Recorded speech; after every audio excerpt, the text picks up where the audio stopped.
Hello friends.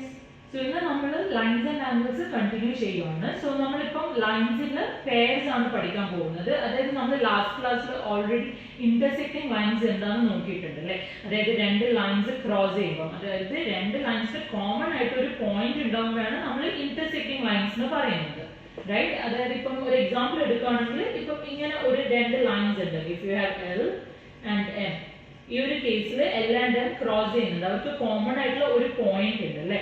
അപ്പം ഇതിനാണ് intersecting lines എന്ന് പറയുന്നത്. ഈ ഒരു പോയിന്റിനാണ് നമ്മൾ പോയിന്റ് ഓഫ് ഇന്റർസെക്ഷൻ എന്ന് പറയുന്നത്.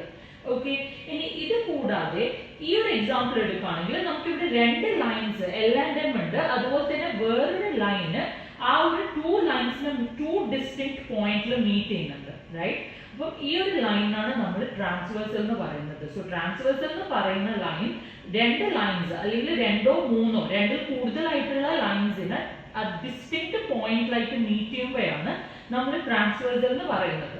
ക്ലിയർ? സോ പി എന്ന് പറയുന്ന ലൈൻ എൽ എന്ന് പറയുന്ന ലൈനിൽ ഒരു പോയിന്റ് ക്രിയേറ്റ് ചെയ്യുന്നുണ്ട്, അതുപോലെ എം എന്ന് പറയുന്ന പോയിന്റിലും എം എന്ന് പറയുന്ന ലൈനിലും ഒരു പോയിന്റ് ക്രിയേറ്റ് ചെയ്യുന്നുണ്ട്. അതുകൊണ്ട് ഇവിടെ പി ആണ് നമ്മുടെ ട്രാൻസ്വേഴ്സൽ. ട്രാൻസ്വേഴ്സൽ എന്ന് പറയുന്ന ലൈൻ മറ്റ് ലൈൻസിന് ഡിഫറെന്റ് പൊസിഷൻസ് മീറ്റ് ചെയ്യുമ്പോഴാണ് നമ്മൾ അതിനെ ട്രാൻസ്വേഴ്സൽ എന്ന് പറയുന്നത്. സോ ഇപ്പം ഇവിടെ ഇപ്പം എൽ ആൻഡ് എമ്മിനെ കട്ട് ചെയ്തിരിക്കുന്ന ട്രാൻസ്വേഴ്സൽ പി ആണ്. സോ നമ്മൾ ഈ ഒരു വീഡിയോയിൽ നോക്കാൻ പോകുന്നത് ഇങ്ങനെ ഒരു ട്രാൻസ്വേഴ്സൽ ഉണ്ടായിരിക്കുന്ന സമയത്ത് അത് ക്രിയേറ്റ് ചെയ്യുന്ന ആംഗിൾസ്, അതിപ്പം പല ആംഗിൾസും ഇവിടെ ക്രിയേറ്റ് ചെയ്യുന്നുണ്ട്. നമുക്ക് കാണാമല്ലോ, ഇവിടെ ഇപ്പം നമുക്ക് ഈ ഒരു ആംഗിൾ ഉണ്ട്, റൈറ്റ്. 1 2 3 4 5 6 7 8 അങ്ങനെ ഒരു 8 ആംഗിൾസ് ക്രിയേറ്റ് ചെയ്തിട്ടുണ്ട്, റൈറ്റ്. അപ്പം ഈ ഒരു 8 ആംഗിൾസ് എങ്ങനെ നെയിം ചെയ്യാം അതാണ് നമ്മൾ ഈ ഒരു വീഡിയോയിൽ നോക്കുന്നത്. Okay, so first set of angles നമ്മൾ ഇന്ന് പഠിക്കാൻ പോകുന്നത് ഇന്റീരിയർ ആംഗിൾസ് ആണ്. ഇന്റീരിയർ ആംഗിൾസ് എന്താണെന്നാണ് ആദ്യം നമ്മൾ നോക്കാൻ പോകുന്നത്. ഇന്റീരിയർ ആംഗിൾസ് എന്ന് പറയുമ്പോൾ നിങ്ങൾ ഇത്ര മാത്രം നോക്കിയാൽ മതി. ഇപ്പം ഈ ഒരു ലൈൻ എൽ ആൻഡ് എം, അതിനൊരു ട്രാൻസ്വേഴ്സൽ പി ഉണ്ട്. അപ്പൊ ഈ ഒരു എൻക്ലോസ് ചെയ്തിരിക്കുന്ന ഈ ഒരു ഭാഗം കംപ്ലീറ്റ് ഇന്റീരിയർ ആണ്, റൈറ്റ്. ഈ ഒരു ഭാഗം കംപ്ലീറ്റ് ഇന്റീരിയർ ആണ്. അതുകൊണ്ട് തന്നെ ഇന്റീരിയർ ആംഗിൾസ് എന്ന് പറയുമ്പോൾ നമുക്ക് ആംഗിൾ 3, ആംഗിൾ 4, ആംഗിൾ 5, ആംഗിൾ 6, കാരണം എൽ ആൻഡ് എമ്മിന്റെ ഒരു ഏരിയയിൽ ഈ ഒരു 4 ആംഗിൾസും എൻക്ലോസ് ചെയ്തിട്ടുണ്ട്, റൈറ്റ്. സോ ഇതിനാണ് നമ്മൾ ഇന്റീരിയർ ആംഗിൾസ് എന്ന് പറയുന്നത്. Angle 3, angle 4, angle 5, angle 6. Clear? ഇനി എക്സ്റ്റീരിയർ ആംഗിൾസ് എന്ന് പറയുമ്പോൾ പുറത്ത് വരുന്ന ആംഗിൾസ്, അതായത് ഇപ്പൊ 1ഉം 2ഉം പുറത്താണല്ലോ വരുന്നത്, അതുപോലെ 7 and 8, ഇതിനാണ് നമ്മൾ എക്സ്റ്റീരിയർ ആംഗിൾസ് എന്ന് പറയുന്നത്. അപ്പം ഇന്റീരിയർ ആംഗിൾസ് എന്ന് പറയുമ്പോൾ ഈ ഒരു ലൈൻസ് എൻക്ലോസ് ചെയ്യുന്ന ഏരിയ. എക്സ്റ്റീരിയർ എന്ന് പറയുമ്പോൾ അതിന് പുറത്ത് വരുന്ന ആംഗിൾസ്, അതായത് angle 1, angle 2, angle 7, angle 8. Clear? So നമ്മൾ ഇന്റീരിയർ ആംഗിൾസ് എന്താണെന്ന് നോക്കി, എക്സ്റ്റീരിയർ ആംഗിൾസ് എന്താണെന്ന് നോക്കി. അതുകൂടാതെ പിന്നെ നമുക്കുള്ളതാണ് alternate interior and exterior angles. alternate interior angles, അതുപോലെ alternate exterior angles. അപ്പൊ നിങ്ങൾ alternate angles എടുക്കുകയാണെങ്കിൽ ഫസ്റ്റ് മനസ്സിലാക്കേണ്ട കാര്യം, ഇപ്പൊ ഈ ഒരു 3ഉം 4ഉം ഇന്റീരിയർ ആണ്, റൈറ്റ്. ബട്ട് 3ക്കും 4നും കോമൺ ആയിട്ടുള്ള വേർട്ടിസ് ആണ്, isn't it? Whereas നിങ്ങൾ 3ഉം 6ഉം എടുക്കുമ്പോൾ ഇതിന്റെ വേർട്ടിസസ് ഡിഫറെന്റ് ആണ്, റൈറ്റ്. ബട്ട് 3ഉം 6ഉം ഇന്റീരിയർ ആണ്, പക്ഷെ 3ന്റെയും 6ന്റെയും വേർട്ടിസസ് ഡിഫറെന്റ് ആണ്. അതുകൊണ്ട് 3 and 6 ആണ് നമുക്ക് ഇവിടെ first pair of alternate interior angles. Clear? Interior ആംഗിൾസും ആയിരിക്കണം, അതുപോലെ ഓപ്പോസിറ്റ് ഡിഫറെന്റ് വേർട്ടിസസ് ആയിരിക്കണം. ഇനിയിപ്പോ 4 and 5 എടുക്കുമ്പോൾ അതും എന്താണ്, ഓപ്പോസിറ്റ് സൈഡ്സിലാണ് വരുന്നത്, റൈറ്റ്. ഓപ്പോസിറ്റ് സൈഡ്സ് ഓഫ് ട്രാൻസ്വേഴ്സലിൽ വരും വേണം, ഡിഫറെന്റ് വേർട്ടിസസും ആയിരിക്കണം. Clear? So 5 and 4 or 4 and 5 അതാണ് second set of alternate interior angles. Clear? So നമ്മൾ ഇന്റീരിയർ ആംഗിൾസ് എന്താണെന്ന് നമുക്ക് ഓൾറെഡി അറിയാമല്ലോ. ഈ അകത്ത് വരുന്ന പോർഷനിൽ, അതായത് 3, 4, 5, 6 ആണ് നമ്മുടെ ഇന്റീരിയർ ആംഗിൾസ്. അതിൽ ഓൾട്ടർനേറ്റ് ഇന്റീരിയർ ആംഗിൾസ് എന്ന് പറയുമ്പോൾ നമ്മൾ കൂടുതൽ കണ്ടീഷൻസ്, അതായത് ഡിഫറെന്റ് വേർട്ടിസസ് ആയിരിക്കണം, അതുപോലെ ഓപ്പോസിറ്റ് സൈഡ്സ് ഓഫ് ട്രാൻസ്വേഴ്സൽ, അതായത് 3ഉം 6ഉം മറ്റു രണ്ട് ഓപ്പോസിറ്റ് സൈഡിലാണല്ലോ ഉള്ളത്, 4ഉം 5ഉം ഓപ്പോസിറ്റ് സൈഡിലാണ് ഉള്ളത്. ഇതേപോലെ നമുക്ക് എന്തുണ്ട്, ഓൾട്ടർനേറ്റ് എക്സ്റ്റീരിയർ ആംഗിൾസും ഉണ്ട്. ഓൾട്ടർനേറ്റ് ഇന്റീരിയർ കണ്ടതുപോലെ തന്നെ we have alternate exterior angles. അപ്പൊ ഇവിടെ ഓൾട്ടർനേറ്റ് എക്സ്റ്റീരിയർ എടുക്കുകയാണെങ്കിൽ നമുക്ക് ഓൾറെഡി അറിയാലോ 1, 2, 7, 8 ആണ് എക്സ്റ്റീരിയർ ആംഗിൾ. ഓൾട്ടർനേറ്റ് എന്ന് പറയുമ്പോൾ നമുക്കറിയാം ഡിഫറെന്റ് വേർട്ടിസസ് ആയിരിക്കണം, അതുപോലെ different opposite sides of transversal ആയിരിക്കണം. അതായത് ഇപ്പോൾ 1 എടുക്കുകയാണെങ്കിൽ അതിന്റെ ഓപ്പോസിറ്റ് സൈഡിൽ വരുന്ന എക്സ്റ്റീരിയർ ആയിട്ടുള്ള ആംഗിൾ ഏതാണ്? 8 ആണ്, റൈറ്റ്? സോ ആംഗിൾ 1ന്റെ എക്സ്റ്റീരിയർ എന്ന് പറയുന്നത്, ഓൾട്ടർനേറ്റ് എക്സ്റ്റീരിയർ എന്ന് പറയുന്നത് ആംഗിൾ 8 ആണ്. അതുപോലെ ആംഗിൾ 2 എടുക്കുകയാണെങ്കിൽ ആംഗിൾ 2 എക്സ്റ്റീരിയർ ആണെന്ന് നമുക്ക് ഓൾറെഡി അറിയാം. അതുപോലെ തന്നെ ഇവിടെ ഓപ്പോസിറ്റ് സൈഡിൽ വരുന്നത് angle 7, right? So angle 2, angle 7. So alternate interior angles ഉണ്ട്, അതുപോലെ ഓൾട്ടർനേറ്റ് എക്സ്റ്റീരിയർ ആംഗിൾസ് ഉണ്ട്. ക്ലിയർ? ഇത് കൂടാതെ നമുക്ക് കറസ്പോണ്ടിങ് ആംഗിൾസ് ഉണ്ട്. അപ്പോൾ കറസ്പോണ്ടിങ് ആംഗിൾസ് എന്ന് പറയുമ്പോൾ സെയിം സൈഡ് ഓഫ് ട്രാൻസ്വേഴ്സൽ ആയിരിക്കും. കറസ്പോണ്ടിങ് എന്ന് പറയുമ്പോൾ ഇപ്പൊ 1 എടുക്കുകയാണെങ്കിൽ 1ന്റെ കറസ്പോണ്ടിങ് ആംഗിൾ എന്ന് പറയുന്നത് 5 ആണ്. 1ഉം 5ഉം, അതായത് ഡിഫറെന്റ് വേർട്ടെക്സ് ആയിരിക്കണം. പക്ഷെ എന്തായിരിക്കണം? സെയിം സൈഡ് ഓഫ് ട്രാൻസ്വേഴ്സൽ ആയിരിക്കണം. Clear? Different vertex and same side of transversal. അതായത് ഇപ്പൊ 1ഉം 3ഉം, angle 1 I mean 5, angle 1 and angle 5. Angle 1ഉം 5ഉം എടുക്കുകയാണെങ്കിൽ നമുക്കറിയാം രണ്ടും സെയിം സൈഡ് ഓഫ് ട്രാൻസ്വേഴ്സലും ആണ്. അതുപോലെ ഇവിടെ എന്താണ്? ഡിഫറെന്റ് വേർട്ടിസസ് ആണ്, റൈറ്റ്? അതുപോലെ ആംഗിൾ 3ഉം ആംഗിൾ 7ഉം എടുക്കുകയാണെങ്കിൽ അതിനും ഡിഫറെന്റ് വേർട്ടിസസും ആണ് ഉള്ളത്. അതുപോലെ തന്നെ സെയിം സൈഡ് ഓഫ് ട്രാൻസ്വേഴ്സൽ ആണ്, റൈറ്റ്? സോ ആംഗിൾ 3, ആംഗിൾ 7 വേറൊരു പെയർ ഓഫ് കറസ്പോണ്ടിങ് ആംഗിൾസ് ആണ്. അതുകൂടാതെ നമുക്ക് 2ഉം 6ഉം ഉണ്ട്, അല്ലെ? ആംഗിൾ 2ഉം ആംഗിൾ 6ഉം. കാരണം ആംഗിൾ 2ന്റെ വേർട്ടെക്സ് ഇതാണ്, ആംഗിൾ 6ന്റെ വേർട്ടെക്സ് ഇതാണ്. ബട്ട് രണ്ടും എന്താണ്? സെയിം സൈഡ് ഓഫ് ട്രാൻസ്വേഴ്സൽ ആണ്. സോ ആംഗിൾ 2 ആൻഡ് ആംഗിൾ 6 ഉണ്ട്. അതുപോലെ നമുക്ക് ആംഗിൾ 4 ആൻഡ് ആംഗിൾ 8ഉം ഉണ്ട്. ക്ലിയർ? സോ ഇത്രയുമാണ് നമുക്ക് പഠിക്കാനുള്ളത്.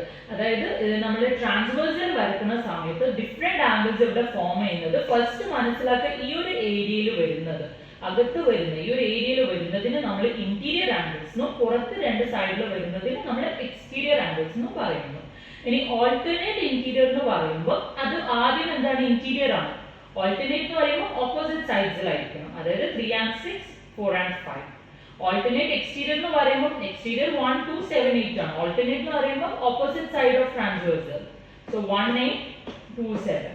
പിന്നെ നമുക്ക് പഠിക്കാനുള്ളത് കറസ്പോണ്ടിങ് ആംഗിൾസ്. അതെന്ന് പറയുമ്പോൾ സെയിം സൈഡ് ഓഫ് ട്രാൻസ്വേഴ്സൽ ആയിരിക്കണം. അതുപോലെ different vertex 3 and 7, right? 1 and 5, 2 and 6, 4 and 8.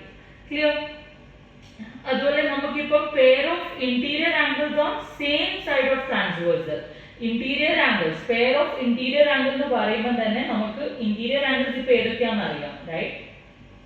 Pair of interior angles on same side of transversal.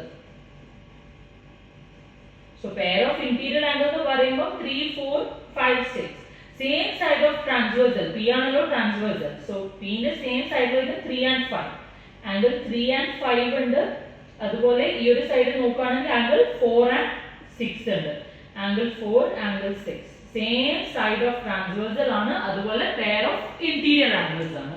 Clear? 6th ഗ്രേഡിൽ already പഠിച്ചിട്ടുള്ള കാര്യമാണ് പാരലൽ ലൈൻസ് എന്താണെന്ന്, അല്ലേ? പാരലൽ ലൈൻസ് എന്ന് പറയുമ്പോൾ ഇവിടെ തന്നിരിക്കുന്ന എക്സാമ്പിൾ എല്ലാം ഈ ഒരു രണ്ട് ലൈൻസ് ഒരിക്കലും തമ്മിൽ മീറ്റ് ചെയ്യില്ല, അതായത് അവർ തമ്മിൽ ഇന്റർസെക്ട് ചെയ്യില്ല. സോ ഈ രണ്ട് ലൈൻസിനാണ് നമ്മൾ പാരലൽ ലൈൻസ് എന്ന് പറയുക. സോ ഇപ്പം ഇവിടെ എൽ ആൻഡ് എമ്മിന് 2 ഡിസ്റ്റിങ് പോയിന്റ്സിൽ കട്ട് ചെയ്യുന്ന വേറൊരു ലൈനാണ് പി. അതുകൊണ്ട് തന്നെ പി ഇവിടെ ട്രാൻസ്വേഴ്സൽ ആണ്, അല്ലെ? എൽ ആൻഡ് എം എന്ന് പറയുന്ന പാരലൽ ലൈൻസിനെ 2 ഡിസ്റ്റിങ് പോയിന്റ്സിൽ കട്ട് ചെയ്യുന്ന ഒരു ട്രാൻസ്വേഴ്സൽ ആണ് പി ഇവിടെ. സോ നമുക്ക് ഈ ഒരു കണ്ടീഷൻ ഉള്ളപ്പം, അതായത് രണ്ട് പാരലൽ ലൈൻസിന് ഒരു ട്രാൻസ്വേഴ്സൽ കട്ട് ചെയ്യുന്ന സമയത്ത് നമുക്ക് കുറച്ച് കണ്ടീഷൻസ് ഉണ്ട്. ഫസ്റ്റ് കേസിൽ പറയുന്നത് അങ്ങനെ ഒരു ട്രാൻസ്വേഴ്സൽ ഉണ്ടെങ്കിൽ അവിടെ ഫോം ചെയ്യുന്ന കറസ്പോണ്ടിങ് ആംഗിൾസ് എന്തായിരിക്കും? ഈക്വൽ ആയിരിക്കും. ക്ലിയർ? സോ ഇവിടെ കറസ്പോണ്ടിങ് ആംഗിൾസ് എന്ന് പറയുമ്പോൾ നമുക്കറിയാം ഡിഫറെന്റ് വേർട്ടെക്സ്, അതായത് ഇപ്പം 1 എടുക്കുകയാണെങ്കിൽ ആംഗിൾ 1 എടുക്കുകയാണെങ്കിൽ ഡിഫറെന്റ് വേർട്ടെക്സിലായിരിക്കും അതിന്റെ കറസ്പോണ്ടിങ് ആംഗിൾ വരിക, റൈറ്റ്? ആംഗിൾ 1 ഈ ഒരു വേർട്ടെക്സ് ആണെങ്കിൽ ആംഗിൾ അടുത്ത കറസ്പോണ്ടിങ് ആംഗിൾ ഇവിടെയാണ് വേർട്ടെക്സ് ഉണ്ടാവുക. അതുപോലെ സെയിം സൈഡ് ഓഫ് ട്രാൻസ്വേഴ്സൽ ആയിരിക്കണം, റൈറ്റ്? സോ ആംഗിൾ 1, ആംഗിൾ 2 അതാണ് കറസ്പോണ്ടിങ് ആംഗിൾ. Angle 1, angle 2. അതുകൊണ്ട് തന്നെ angle 1 will be equal to angle 2. പിന്നെ പറഞ്ഞിരിക്കുന്ന ആംഗിൾ 7. ആംഗിൾ 7 എന്ന് പറയുമ്പോൾ അതിന്റെ കറസ്പോണ്ടിങ് ആംഗിൾ ആംഗിൾ 8 ആണ് ആവുക. Same side of transversal with different vertex, right? So angle 7 is equal to angle 8. അതുപോലെ നമുക്ക് ഇവിടെ 5 and 6 ഉണ്ട്. Angle 5 equals angle 6 because 5 vertex ഇവിടെയാണ് 6 vertex ഇവിടെയാണ് but same side of transversal, right? Angle 3 and angle 4. So ഇതാണ് നമുക്ക് കിട്ടുന്ന 4 pair of corresponding angles. So രണ്ട് parallel lines ഒരു transversal കട്ട് ചെയ്യുന്ന സമയത്ത് അത് ഫോം ചെയ്യുന്ന ആ transversal ഫോം ചെയ്യുന്ന corresponding angles equal ആയിരിക്കും. Clear? Corresponding angles എന്ന് പറയുമ്പോൾ 2 different vertex ആയിരിക്കും but on same side of transversal ആയിരിക്കും. Clear? രണ്ടാമത്തെ കണ്ടീഷൻ പറഞ്ഞിരിക്കുന്നത് alternate interior angles are equal. Interior എന്ന് പറയുമ്പോൾ നമുക്കറിയാലോ ഈ ഒരു 1 3 6 8 ഇതാണ് interior angles. Alternate എന്ന് പറയുമ്പോൾ opposite side ൽ വരുന്നത് transversalന്റെ opposite side ൽ, അതായത് 1 ന്റെ opposite will be 6, 3 ന്റെ opposite 8, right? So alternate interior angles equal ആണെന്ന് പറയുമ്പോൾ 1 will be equal to 6, angle 1 will be equal to angle 6. അതുപോലെ തന്നെ 3 എടുക്കുകയാണെങ്കിൽ ആംഗിൾ 3 ന്റെ ഓപ്പോസിറ്റ് സൈഡിൽ വരുന്നത് ആംഗിൾ 8 ആണ്. So angle 3 will be equal to angle 8. So alternate interior angles are equal. മൂന്നാമത്തെ കണ്ടീഷൻ പറഞ്ഞിരിക്കുന്നത് each pair of interior angles on same side of transversal, അതായത് interior angles on same side of transversal എന്ന് പറയുമ്പോൾ 3 and 6 or 1 and 8 are supplementary. Supplementary നമ്മൾ already first എക്സസൈസിൽ പഠിച്ചിട്ടുണ്ട്. Supplementary എന്ന് പറയുമ്പോൾ 180 degree, right? So ഇവിടെ ഇപ്പം 3 and 6 ആണ് നമുക്ക് ഒരു പെയർ വരുന്നത്, അതായത് ഇന്റീരിയർ ആംഗിളും ആണ് സെയിം സൈഡ് ഓഫ് ട്രാൻസ്വേഴ്സൽ ആണ്. സോ അത് സപ്ലിമെന്ററി എന്ന് പറയുമ്പോൾ അതിന്റെ അർത്ഥം angle 3 plus angle 6 is equal to 180 degree. അതുപോലെ ആംഗിൾ 1 ആൻഡ് ആംഗിൾ 8 ആഡ് ചെയ്യുമ്പോൾ നമുക്ക് എന്ത് കിട്ടണം? 180 ഡിഗ്രി കിട്ടണം. Because they are on same side of transversal, right? They are on same side of transversal. അതുപോലെ തന്നെ നമുക്കത് ഇന്റീരിയർ ആംഗിൾസും ആണ്. So angle 1 plus angle 8 is equal to 180 degree. Clear? So ഇത്രയാണ് ഈ ഒരു ചാപ്റ്ററിൽ നമ്മൾ അറിഞ്ഞിരിക്കേണ്ടത്. അതായത് ഒരു ട്രാൻസ്വേഴ്സൽ വരുന്ന സമയത്ത് if there is A transversal അത് പല ആംഗിൾസും ഫോം ചെയ്യുന്നുണ്ട്. ബിക്കോസ് ട്രാൻസ്വേഴ്സൽ എന്ന് പറയുമ്പോൾ രണ്ട് ലൈൻസിനെ ഡിസ്റ്റിങ്ക്റ്റ് ആയിട്ടുള്ള പോയിന്റ്സിലാണ് അത് കട്ട് ചെയ്യുന്നത്. അതുകൊണ്ട് തന്നെ നമുക്ക് കറസ്പോണ്ടിങ് ആംഗിൾസ് ഉണ്ട്, ഇന്റീരിയർ ഉണ്ട്, എക്സ്റ്റീരിയർ ഉണ്ട്, ഓൾട്ടർനേറ്റ് ഉണ്ട്, റൈറ്റ്? സോ പാരലൽ ലൈൻസിൽ ഈ ഒരു 3 കേസസ് ഓർത്ത് വെക്കുക. പാരലൽ ലൈൻസ് ആകുമ്പോൾ ഫസ്റ്റ് കേസ് എന്താണ്? കറസ്പോണ്ടിങ് ആംഗിൾസ് ഈക്വൽ ആയിരിക്കും. Second alternate interior angles equal ആയിരിക്കും. Third interior angles on same side are supplementary. So corresponding angles are equal, അതുപോലെ alternate interior angles are equal, അതുപോലെ interior angles on same side are supplementary. Clear? So ഇത്രയും മനസ്സിലാക്കി കഴിഞ്ഞാൽ നമുക്ക് വളരെ easy ആയിട്ട് അടുത്ത എക്സസൈസ് ചെയ്യാവുന്നതേ ഉള്ളൂ. സോ വീഡിയോ ഇഷ്ടമെങ്കിൽ തീർച്ചയായും സബ്സ്ക്രൈബ് ചെയ്യുക, ഫ്രണ്ട്സിനോട് ഷെയർ ചെയ്ത് കൊടുക്കുക. നിങ്ങളുടെ കമന്റ് നിങ്ങൾക്ക് ഫീഡ്ബാക്കിലൂടെ അറിയിക്കാവുന്നതാണ്. So thank you for watching.